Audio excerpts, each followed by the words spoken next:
Hello there everyone, my name's Cole and welcome back to the channel. Today we're in our placement world and we're going to look at a factory that I built here in Minecraft.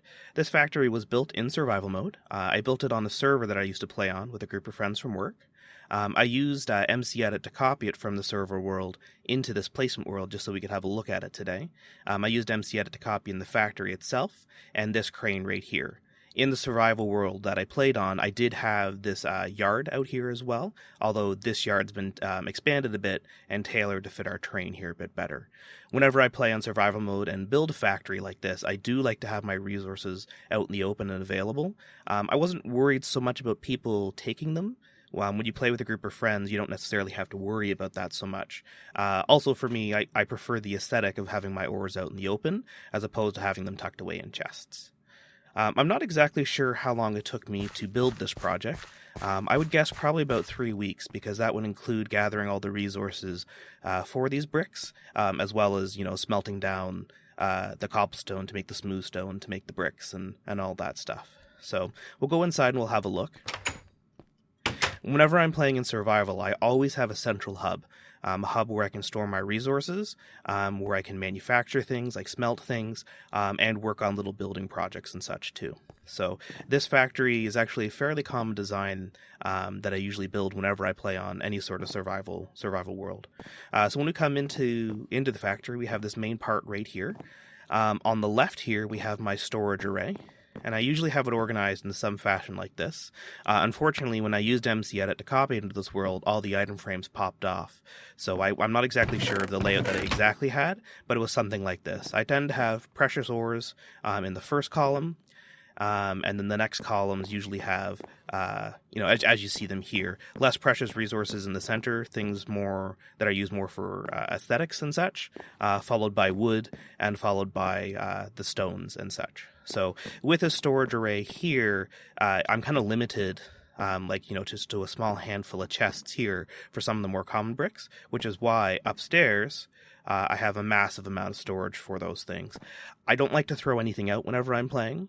I do have something over here called a trash compactor, and that's because on my bases I build a basement, as well as tunnels between the different buildings. And so this trash compactor actually just feeds down into just another chest down in the basement, so that eventually, if I do need to use something, it's all there in the basement. So like, for example, if I'm harvesting trees and I don't want to keep the saplings, I come in, I throw them in here, and then if I ever run out of saplings, there's a whole bunch left down in the trash compactor room. Right here is my sort of standard thing that I build for crafting, for getting resources, for getting food. So I have an ender chest right here, 2 crafting tables. There's an unlimited water source right here, so I can just pick up a bucket and get access to unlimited water. Right here is where I would store my food. And then this chest off to the side here is where I put my working tools. So I don't tend to carry my Silk Touch pickaxe or my Fortune pickaxe with me. Sometimes I Silk Touch, but not usually the Fortune pickaxe. So I will keep that in there ready to use. I like to have lots of crafting tables around. I like to put them just in places that look aesthetically well, but in a building like this, function's more important to me than aesthetics. So I don't like having these torches all over the ground, but I suppose I could probably take this block out and put glowstone down there, and then put some stained glass on top, but I could do that. Either way, I haven't done that as is yet, because when we cut the server off, this build was unfinished. Over here is my production array. So my one of my favorite things to do, it's just, I don't know what it is. It's soothing. But one of the things I like to do is to make charcoal. So what I'll do is I'll grow those huge spruce trees, and then I'll just put them in, I'll chop them down, and then I'll put them in these chests up here, and this is just essentially, it's an auto smelter. So what it does here is the logs filter down into the top of the furnace, and they go in this top slot here. The charcoal goes down into the side of the furnace and puts the charcoal fuel down here, and then underneath the floor I have hoppers, which feed it off into this dropper array. Which there's a clock down here that it detects. Well, it's not a clock. It's a comparator that detects when there's items in that bottom dropper, and it sends a pulse to shoot these droppers to put the stuff, the finished charcoal, up in the chests up here. Let me just replace that block. So that's what I like to do when I play survival, pretty much, is just cut down trees and make charcoal. When we played on the server together, charcoal was the resource that I sold to people. That way you didn't have to go out and mine, you didn't have to go out and mine coal or make charcoal yourself to make torches or whatever. So the charcoal comes up in here, and then I fill up this chest with charcoal and this chest here with the wood. Over on this side is the stuff that's specifically dedicated just to resource production. So with these ones here, I put a gold ore block inside of an item frame. Basically what this does is whenever you harvest, or whenever you smelt ore, you get experience from it. And you do get experience from smelting cobblestone down into regular stone, but it's really just not worth the amount of experience that you get. So for the ores, I have them going down into these ones here, so that when you're done, you can just come up and grab it. And there's no problem with that, and you get your experience. And on the back ones, these back ones are really for melting cobblestone or really anything that you need to smelt en masse. So, and that's where I have this signified just with a piece of cobblestone here. So this is my main production array, and I use this a similar type setup on the survival worlds that I play in. Upstairs, just up over here. Well, actually, let me mention downstairs as well. I always have some sort of access to go down into the basement. This is my placement world that doesn't have any blocks below level 50, I think level 50. So I just cut that off with smooth stone. So there's no actual basement here on this, but I usually have it right there. Up here on top of our storage array, I have my enchanting area.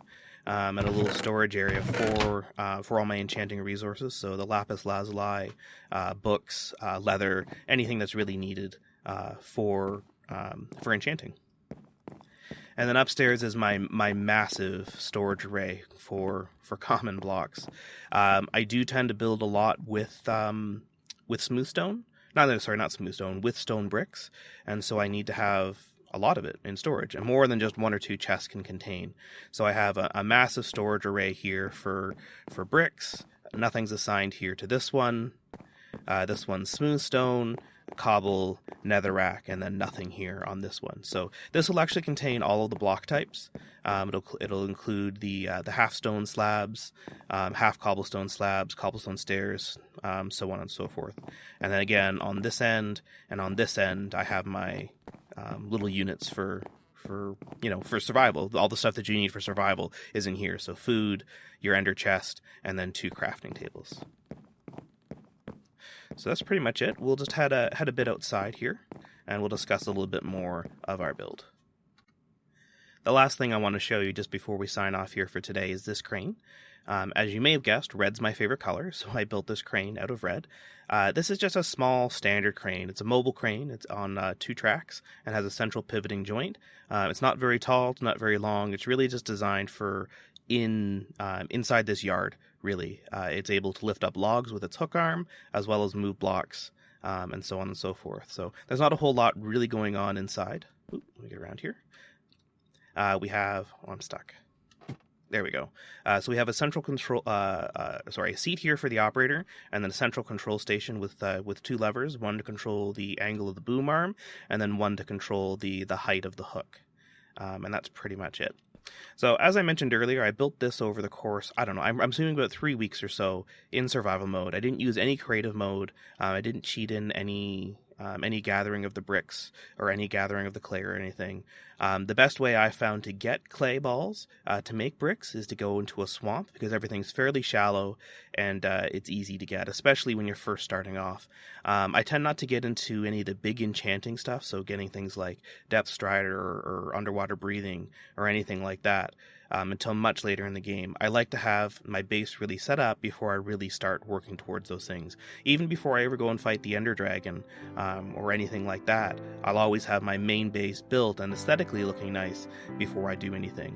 I do really enjoy Minecraft, and I do enjoy survival, but really the building side of Minecraft is what I'm most interested in. Anyway, I hope you like what you see. Thanks for watching. Have yourself a great day. Bye for now.